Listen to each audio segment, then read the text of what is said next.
in chapter 20 of Luke, the authority, doctrine, and integrity is challenged of Jesus. Now, I want to go to where Jesus' doctrine was challenged. We find this in verses 27 through 39. Now, we're reading about the Sadducees and the resurrection.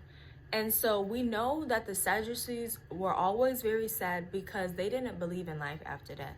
And so they asked Jesus an eternal question, which is very interesting and confusing at the same time, because you're asking God about something that you don't even believe in. To me, it seems like they're trying to get Jesus to say something wrong so they can turn him in. This was Jesus last week on earth. No wonder why people were, trying to get Jesus in trouble, So some of the Sadducees who say that there was no resurrection came up and questioned Jesus.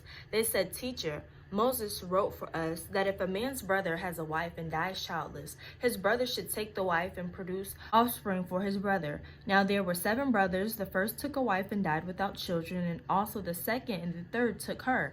In the same way, all 7 died and left no children. Finally, the woman died too. In the resurrection, therefore, whose wife will the woman be?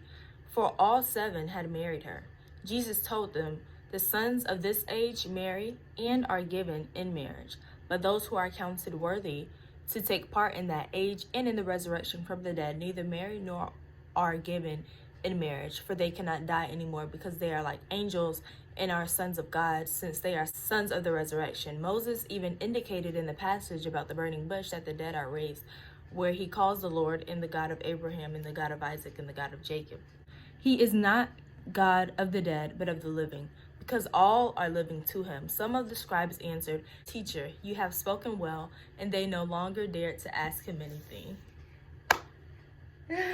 They no longer dared to ask Jesus anything. In the beginning, the Sadducees were asking Jesus this difficult question.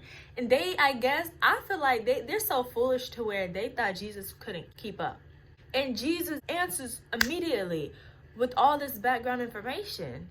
And they no longer dared to ask Jesus anything. What we can take from this is not just the question in a sense, but we have to take this in the spiritual realm. And as we are living for Christ today, do not ever believe that God can't handle your issues. You are not too complicated for God. And the Sadducees, they gave Jesus a complicated question with all these different issues and everything. And Jesus immediately answered back, because he's all-knowing. He knows everything, right? And it's the same thing with me and you. As we just examine our lives in general, if we ever think our life has just so many issues to it, Jesus knows how to put it together. I hope you learned something. I will see you in chapter 21. Peace and stay encouraged.